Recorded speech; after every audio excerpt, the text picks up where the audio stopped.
Bismillah, alhamdulillah, wassalatu wassalamu ala rasulillah Sayyidina Muhammad bin Abdullah wa ala alihi wa sahbihi wa man wala wa la hawla wa la quwwata illa billah. Rabbi shrah li sadri wa yassir li amri wa hlul 'uqdatam min lisani yafqahu qawli, saddid lisani wa hdini bi hadi Sayyidina Muhammadin sallallahu alaihi wasallam. Dusturaka wa ya al-ilmi wa ya al-batin wa ya al-murti wa ya al-nur, amma ba'd. Hadirin jamaah Masjid Darus Salihin yang dirahmati oleh Allah Subhanahu wa taala. Alhamdulillah atas taufik dan rahmat Allah Subhanahu wa taala kita ditakdir untuk kembali hadir di majelis rutin malam Kamis ini dalam keadaan sehat walafiat. Semoga kita semua dipanjangkan umur kita dalam keadaan taat, sehat walafiat, kelak ketika meninggal diakhiri dengan kesempurnaan husnul khatimah. Amin Allahumma amin.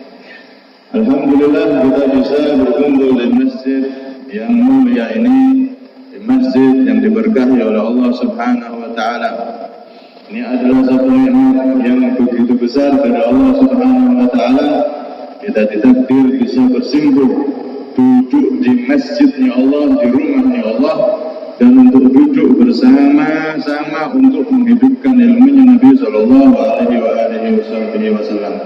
Dalam salah satu hadis Nabi sallallahu alaihi wasallam memberi kabar gembira bagi orang-orang yang mau mencari ilmu di masjid. Secara khusus beliau menyebutkan man ghada ila masjid la yuridu bihi illa ayyu'allima khairan illa ayyu'allama khairan aw yu'allimahu kana lahu ka ajri hajjin lam hajjuhu.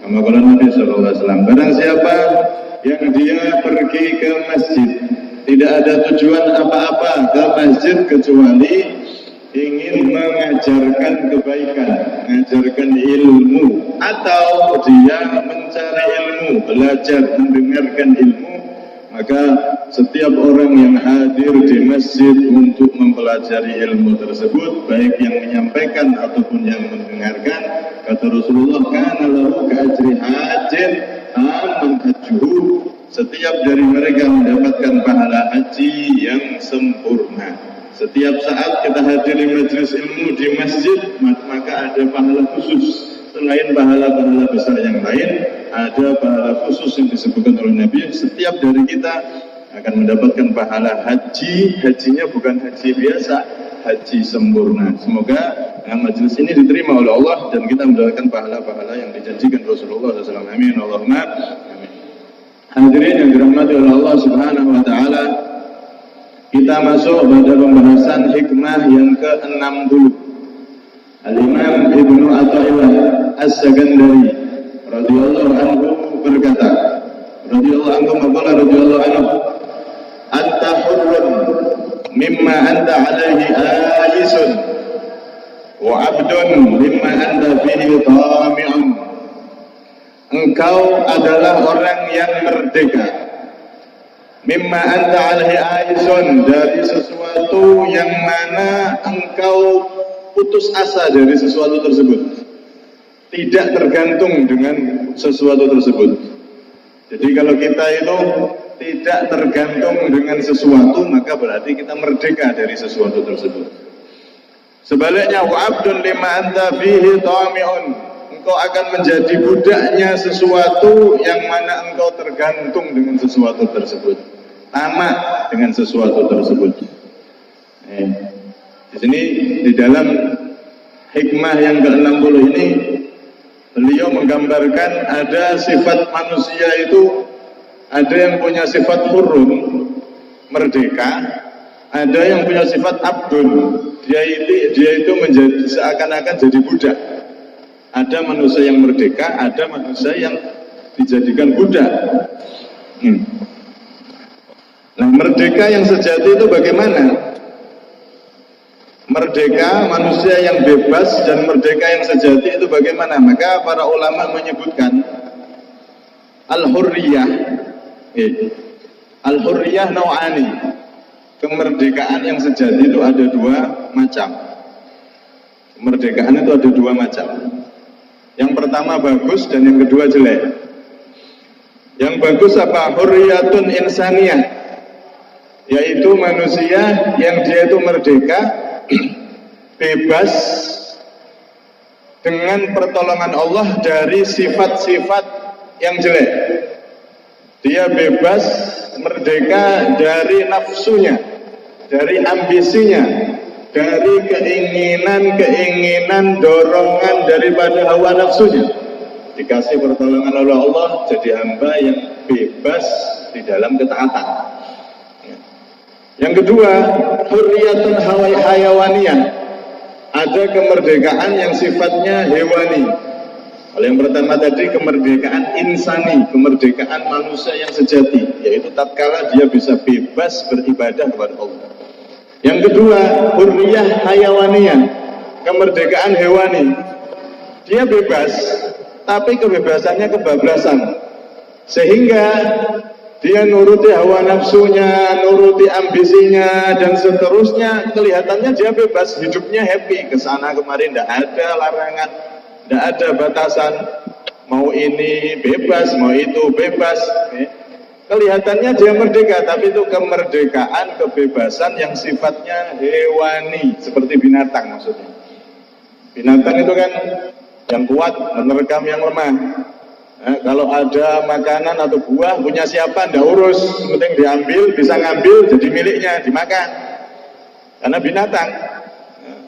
Mau pengen apa, kalau bisa ya dilaksanakan, tidak perlu ada aturan ini, aturan itu, tidak ada undang-undang. Ini kebebasan hurriyah hayawaniyah, kebebasan kemerdekaan yang bersifat hewani, bersifat hewani. Nah, kemerdekaan yang sejati adalah tatkala kita itu bisa memposisikan diri kita, mengarahkan diri kita untuk menjadi orang yang bebas tapi masih dalam lingkup aturannya Allah Subhanahu wa ta'ala. Ini sekarang kan orang-orang barat itu kan gencar ya, hurriyah, kebebasan, hurriyah, hak asasi. Mereka sampai-sampai mengatakan LGBT, lempar gedok bakwan teror. LGBT, laki-laki seneng laki-laki, perempuan seneng perempuan. Mereka anggap hurriyah, kemerdekaan, kebebasan manusia itu nggak boleh dilarang.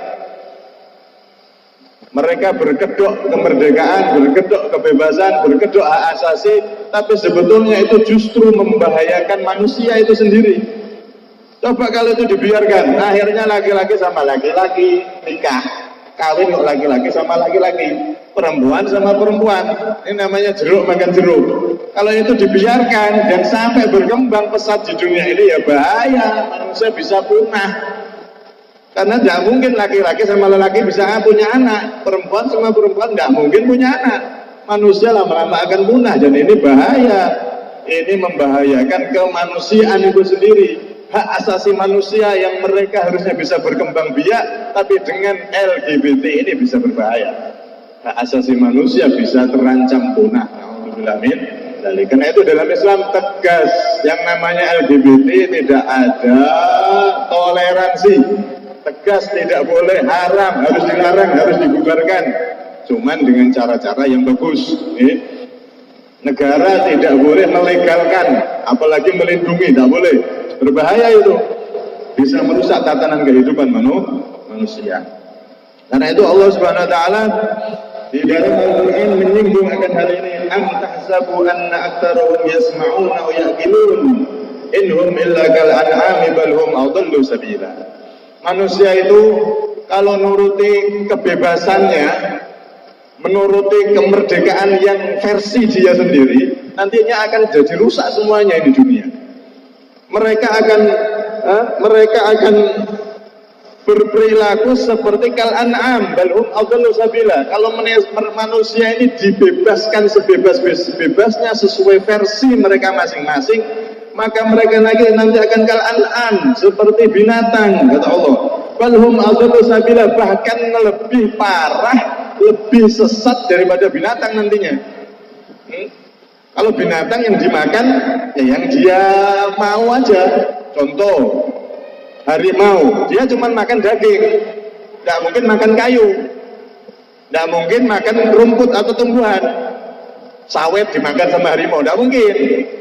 Dia makan cuman yang sesuai garis makanannya. Tapi tidak manusia.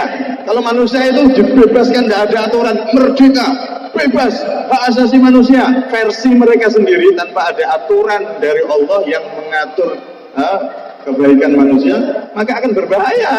Bukan hanya daging yang dimakan manusia itu, pohon habis, aspal habis, jalan akhirnya tidak api-api.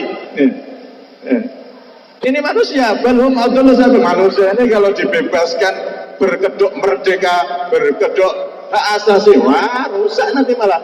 Manusia ini akan lebih parah daripada hewan dan binatang. Kalau binatang dia akan makan sesuai garis makanannya, daging ya daging, yang rumput ya rumput aja, tidak mungkin makan yang lain. Tapi kalau manusia semuanya dimakan.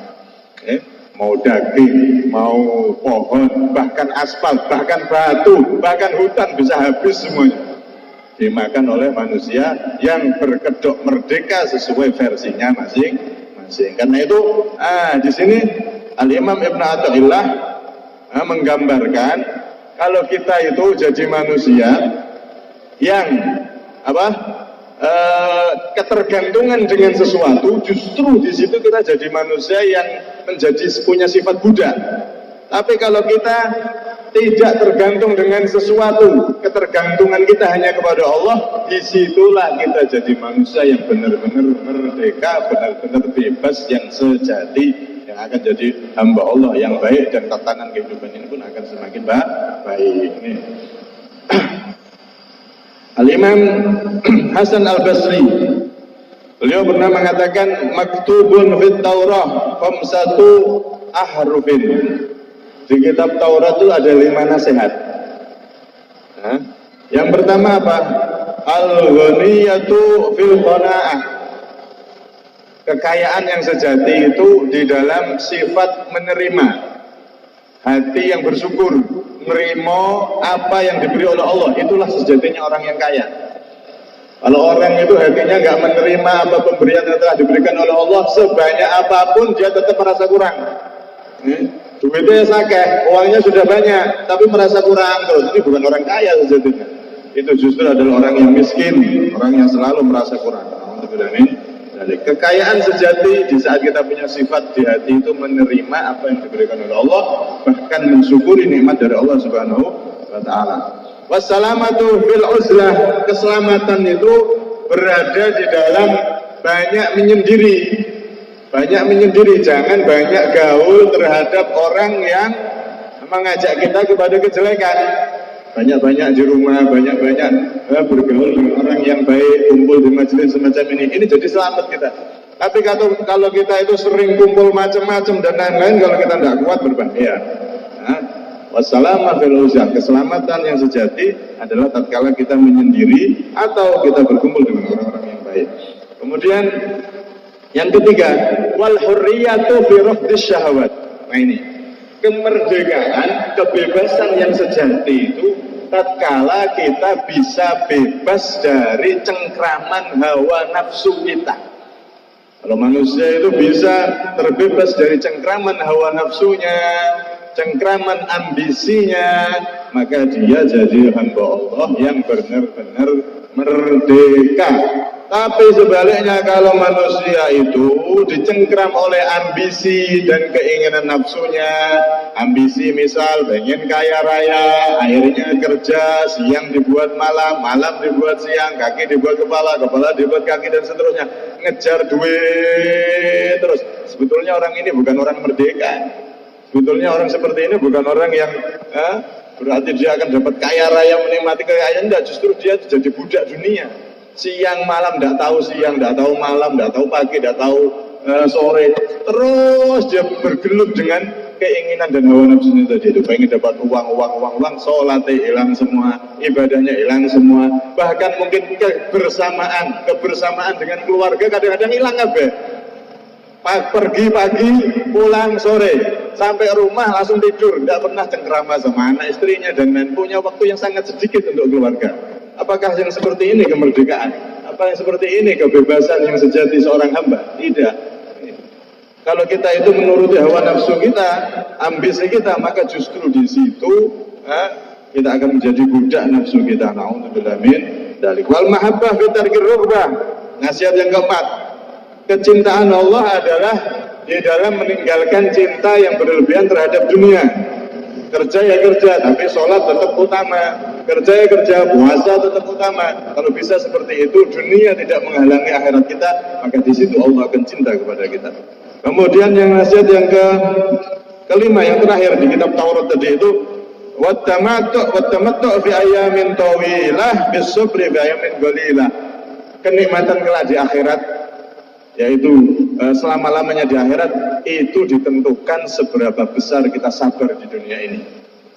Semakin kita sabar, kita taat sama Allah, maka semakin kita nikmat nanti di akhirat. Semakin kita tinggi derajatnya di surganya Allah Subhanahu wa ta'ala. Karena itu inti dari semua ini adalah manusia ini, kemerdekaan dan kebebasan yang sejati itu tatkala patuh kepada yang menguasai segalanya, yang kekuasaannya tidak ada batasnya, yaitu Allah Subhanahu wa ta'ala. Kalau kita mematuhi sesuatu selain Allah, justru di situ kita akan dijadikan budak, sengaja atau tidak, tahu atau tidak tahu, sadar atau tidak sadar, sebetulnya kita menjadi budak dari yang kita kejar-kejar tadi itu selain Allah Subhanahu wa ta'ala. Karena itu di Amerika itu Pak, mereka kan kampanyenya kan bebas, kebebasan, kemerdekaan, hak asasi manusia. Orang Barat kan kampanye begitu. Di Amerika saat ini itu ada pelajar SD atau SMP yang mana 30-40% dari pelajar yang ada di sana itu ketergantungan dengan yang namanya alkohol atau narkoba. Alkohol. Jadi setiap hari apa gitu ditentukan mereka harus minum alkohol, dosisnya sekian. Supaya apa? Supaya tenang dan normal pikirannya. Kalau tidak minum alkohol, wes kacau. Dengan misalnya kalau sing ahli rokok nih, nggak ngerokok, wah kan sumpek nih. Nah di sana itu katanya merdeka, katanya bebas, ya memang bebas di sana. Mabuk boleh, mau apa boleh, legal, dibebaskan di sana. Bahkan LGBT tadi itu laki sama laki, perempuan sama perempuan bebas di sana. Mereka menganggap itu adalah kemerdekaan yang sejati. Mereka menganggap itu adalah kebebasan yang sesungguhnya. Tapi justru mereka diperbudak oleh nafsunya mereka sendiri. Akhirnya mereka ketergantungan dengan obat-obat terlarang itu. Sampai-sampai anak sekolah aja mereka harus minum dosis alkohol tertentu di waktu tertentu agar otaknya normal dan fresh. Kalau enggak, maka akan kelimpungan kayak orang gila. Ini berarti ada manusia-manusia yang tergantung dengan obat-obat terlarang. Dia tergantung dengan itu. Apakah seperti ini yang namanya merdeka? Ya tidak. Ini yang kemerdekaan yang digembor-gemborkan orang Barat. Karena itu kita umat Islam jangan sampai meniru gaya-gaya Barat tersebut. Kita ini sudah punya tuntunan, kita ini sudah punya aturan yang memerdekakan manusia sejati, yang menjadikan manusia benar-benar jadi manusia, bukan manusia yang diperbudak oleh materi, yang diperbudak oleh obat-obatan terlarang dan lain-lain. Kalau kita ngikuti Allah, ngikuti aturan dari Nabi Muhammad, kita akan jadi orang yang merdeka sesungguhnya. Nah, karena itu bagaimana sih kita itu menyikapi kehidupan dunia ini, bagaimana supaya kita menjadi orang-orang yang benar-benar merdeka itu bagaimana? Nabi menggambarkan saat kita itu berpagi hari, jangan ada di benak kita urusan dunia Pak, kalau pagi itu. Nabi sampai mengingatkan begini, man asbaha wa dunya akbaru hammihi yulzimullahu ta'ala qalbahu thalatha khisal. Barang siapa bangun di pagi hari sedangkan di benaknya, pikirannya yang paling besar adalah urusan dunia, was duit, was kerja, itu yang teringat pertama, paling besar di benak pikirannya.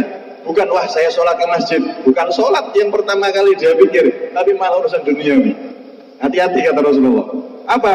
Maka Allah akan memberikan di dalam hatinya 3 hal. Pertama apa? Hamman la yang qati'u anhu abada. Dia akan sumpek terus, tidak berhenti. Makanya hati-hati kalau pagi hari itu pikir sholat. Anak dibangunkan, ayo nak, jangan sekolah, ayo nak, sholat. Ini supaya kita dididik dari kecil itu seperti itu. Pikiran pas bangun sadar dari serupa kematian, ya ini tidur kan an-naum akhul mayit, an-naum akhul maut.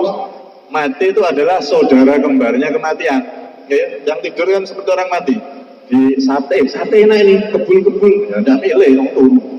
Sama kayak mayat sate ini, ya sama. Orang tidur sama orang mati itu kembaran. Podo-podo nggak respon kalau dikasih sate, kopi, ya sudah kabeh. Nah, ketika kita bangun dari adiknya kematian berupa tidur tadi, maka usahakan pikiran pertama itu akhirat. Sholat, saya telat ya ini ke masjid ya. Anak dibangun, anak bangun, sholat, nanti sekolah, sholat dulu, baru sekolah. Seperti itu, kalimat-kalimat yang kita tanamkan di anak-anak kita, sholat tentang ibadah dulu pas bangun itu. Nah, sebab apa? Kalau orang itu pikiran pertama pas bangun ke dunia, maka satu, diberi kesumpekan yang gak habis-habis, sumpah terus. Ya, kenapa? Karena setiap hari bangun casnya cuma cas dunia terus. Ini yang mungkin perlu kita rubah. Yang kedua, ditanamkan di hatinya oleh Allah apa? Syughlan la yatafarrahu minhu abada. Dia akan disibukkan dengan kesibukan yang nggak ada habisnya. Sibuk terus akhirnya. Susah payah. Kenapa? Karena itu tadi, setiap pagi yang jadi pikiran utamanya adalah dunia. Yang ketiga, wa faqran la yablughu muntahahu abada, dan diberi rasa kurang terus menerus nggak ada hentinya. Masya Allah, bahaya nih kalau sudah susah nggak henti-henti, kemudian sibuk nggak henti-henti, terus punya merasa kurang terus. Wah, kalau 3 ini ada di hati seseorang, waduh wis nggak enak kabeh udah Pak. Sugih apa merasa kurang, wah bahaya nanti sampai toko saya omsetnya, pemasukannya kurang, padahal tiap hari masuknya 50 juta. Tapi kalau mundur sedikit, wah besok kemarin 50 juta sekarang jadi 40 juta, wis pusing, aduh kok bisa kurang ini penghasilan saya, padahal wis tak melakai. Kenapa? Karena merasa kurang. Nah ini tadi sebabnya apa? Nah ini dikasih tahu sama Rasulullah. Sebabnya salah satunya adalah tatkala bangun tidur yang jadi urusan dan pikiran utamanya adalah dunia. Karena itu jangan kita diperbudak oleh dunia ini sehingga melalaikan Allah Subhanahu wa taala, sehingga bangun tidur pun bukan Allah yang kita ingat, tapi dunia, tapi pekerjaan, tapi uang. Jangan sampai seperti itu, kita rubah ini. Kalau kita merubah seperti ini, maka di dalam hadis yang lain, orang yang bangun pagi-pagi urusan pikirannya akhirat, sholat subuh ini itu urusannya ibadah yang dipikir, maka sebaliknya Allah akan datangkan dunia dalam keadaan yang sangat gampang kalau urusannya semakin dilancarkan oleh Allah Subhanahu wa taala. Ini cuma model pola pikir tapi bisa merubah kehidupan. Nabi ngasih bocoran, kalau pagi bangun jangan mikir dunia tapi mikir sholat ibadah, mikir sholat subuh, mikir jamaah, jangan sampai telat. Baru setelah itu mikir dunia boleh, tapi pikiran awal yang terbesar saat kita bangun, maka pikirkanlah ibadah kita kepada Allah Subhanahu wa ta'ala. Kalau sudah begitu, kita akan jadikan orang-orang yang ditolong oleh Allah, merdeka dari cengkraman dunia, sehingga kita menjadi orang yang selamat di dunia sampai di akhirat. Karena itu di dalam salah satu riwayat, bagaimana Nabi SAW itu mendidik istrinya agar ini tadi Pak, tidak tercengkram, tidak dikuasai oleh urusan duniawi. Sampai-sampai beliau mengatakan begini, kita mungkin tidak mampu untuk mengikuti. Beliau ngomong sama Siti Aisyah begini, ya Aisyah, wahai istriku Aisyah, in aradtil luhuqa, jika engkau menghendaki nanti di akhirat kumpul dengan aku, bertemu dengan aku, dekat di surga nanti sama aku, maka in aradtil luhuqa bi fal yakufaka minad dunya kazadir raqib, hendaknya engkau tidak dikuasai oleh urusan dunia sehingga engkau hidup di dunia ini seperti orang yang mau melakukan perjalanan. Kalau kita mau melakukan perjalanan kemana, itu kan kita bawa bekal secukupnya, uang, baju secukupnya. Tidak mungkin kita bawa tanah kita bawa rumah, kita bawa, ya enggak. Kita bawa, kalau kita mau pergi ke Pangkalabon, kita bawa bekal secukupnya, kan begitu. Tidak semuanya kita bawa, dan tidak bisa juga, ya. Nah, Siti Aisyah juga sama.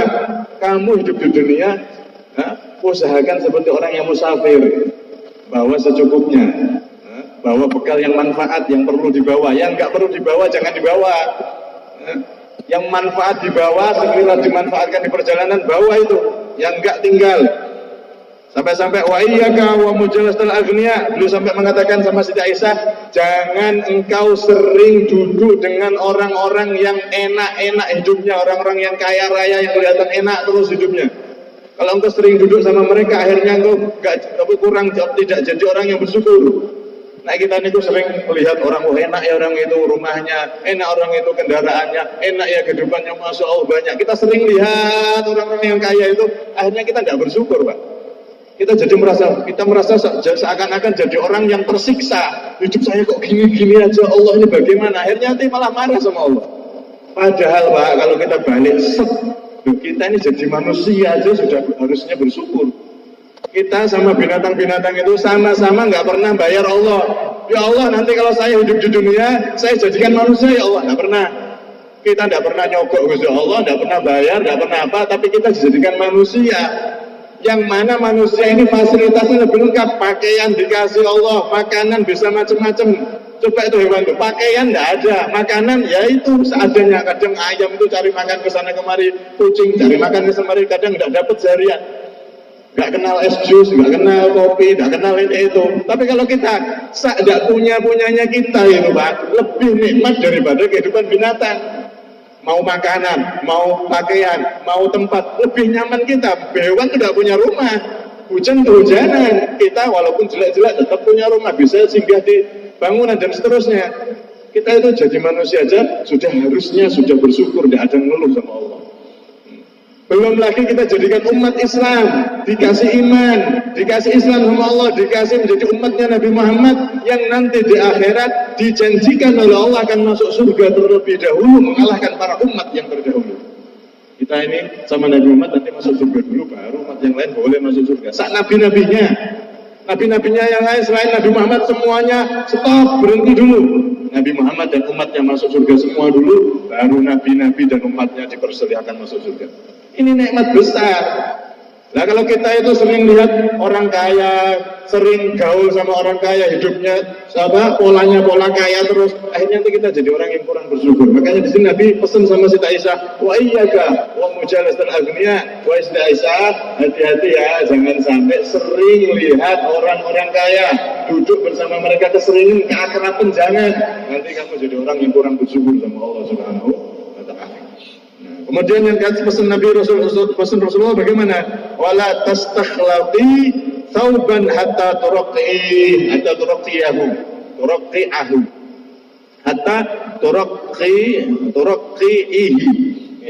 Sehingga wahai Siti Aisyah, jangan engkau mengganti pakaian sampai engkau pakaianmu itu kamu tambal-tambal. Nah, suwe enek tambalannya, tambal-tambal baru nanti beli pakaian baru. Masya Allah, didikan Nabi kepada istri tercintanya Siti Aisyah agar benar-benar tidak ambisi, tidak tercengkram oleh keinginan-keinginan duniawi. Sampai baju dilarang sama Nabi, jangan ganti baju sampai sobek, sampai kamu tampil dulu. Ada tambalan, baru nanti boleh beli baju baru. Kita pernah Pak seperti itu? Tidak pernah. Baju siapa? Tembelan apa ada? Tidak ada. Sobek ya wes buat lambang. Gelap wes tuku meneh. Kita tidak sampai seperti ini Rasulullah ini, didik istrinya. Kalau kamu pengen nanti di akhirat kumpul sama aku lagi, dekat sama aku, sak surga sama aku, Siti Aisyah, lakukan ini tadi. Masya Allah, sampai baju. Ya Allah, nah kita ini sampai mana kita ini? Kalau sudah seperti ini yang kita punya ya istighfar dong, ya Allah. Siti Aisyah sampai pengen nyusul aku bareng aku, bajumu sampai tempel. Jangan ganti baju baru. Nah kita ini bajunya sudah macam-macam banyak. Karena itu kalau kita tahu semacam ini, nah kita akui diri kita ini banyak salah, banyak kurangnya. Gak bisa seperti yang diinginkan oleh Rasulullah SAW. Karena itu sedikit, walaupun sedikit, nah kita buat bangga Rasulullah. Yang wajib kita kerjakan, yang sunnah kita jaga, pengajian yang semacam ini kita ikuti untuk sama-sama semakin mengenal ajaran indah Nabi Muhammad SAW, sehingga kita menjadi hamba-hamba Allah yang bisa menetralisir, yang bisa mengatur cengkraman nafsu yang ada di diri kita, sehingga kita menjadi hamba-hamba Allah yang benar-benar merdeka, benar-benar selamat di dunia sampai akhirat, bukan orang-orang yang dikuasai oleh dunianya. Terakhir, Nabi pernah berdoa begini, Pak. Allahumma man ahabbani farzuqhul afafa wal kafaf wa man abghadani fa'akthir malahu wa waladahu. Nabi pernah berdoa begini, dan doanya Nabi diijabahi oleh Allah. Allahumma wa ya Allah, man ahabbani, siapa yang mencintai aku ya Allah, farzuqhul afaf, maka beri dia rezeki yang cukup. Beri dia rezeki yang cukup. Wal kafaf, dan beri dia kebaikan ya Allah. Kalau kita cinta sama Nabi, semakin cinta benar-benar sama Nabi, kita akan diberi rezeki yang cukup sama Allah dan diberi kebaikan. Sebaliknya, waman abghadani, orang yang benci sama aku wahai Allah, maka fa'akhir malahu wa waladahu, perbanyak hartanya dan anak-anaknya. Sedungane kanjeng Nabi ngoten. Nek benci aku ya Allah, benci sama sahabatku, benci sama keturunanku, benci sama ulama-ulamaku, penerus-penerusku, maka kasih harta yang banyak, kasih anak yang banyak ya Allah, biar dia semakin sibuk, semakin diperbudak oleh harta dan anak-anaknya, semakin jauh dari Engkau ya Allah. Ini doanya Rasulullah SAW. Karena itu orang yang beriman itu paling enak itu rezeki itu cukup untuk semua kebutuhan, cukup dan baik. Rezeki yang datang dari Allah itu menjadikan hajat-hajat kita dicukupi oleh Allah, dan semakin baik dengan rezeki tersebut. Kadang rezeki banyak tapi anaknya, tapi masalahnya tambah pusing. Rezekinya akeh tapi tambah pusing, tambah ada karu-karuan. Alhamdulillah min. Karena itu, kalau kita menjadi orang yang cinta kepada Rasulullah, mengikuti ajaran Rasulullah, maka didoakan Nabi punya rezeki yang cukup buat ini, buat itu. Pokoknya cukup aja. Kakek malah lali Nabi. Kalau kebanyakan harta, kebanyakan manusia lupa. Karena itu Rasulullah khawatir, nek seneng cinta sama aku, umatku ya Allah, kasih rezeki yang cukup, kasih kebaikan untuk mereka, dengan rezeki tersebut diberkahi oleh Allah Subhanahu wa Ta'ala, sehingga benar-benar menjadi orang yang tadi itu tidak diperbudak oleh duniawi, kebiarannya duniawi, tapi kita menjadi orang-orang yang benar-benar merdeka, dibawa di lingkup di merdeka sesuai dengan ajaran Allah Subhanahu wa Ta'ala, dan kita menjadi orang-orang yang mulia di sisi Allah, mulia di dunia, mulia di akhirat, bertemu dengan Nabi Muhammad SAW. Amin Allahumma amin. Assalamualaikum warahmatullahi wabarakatuh.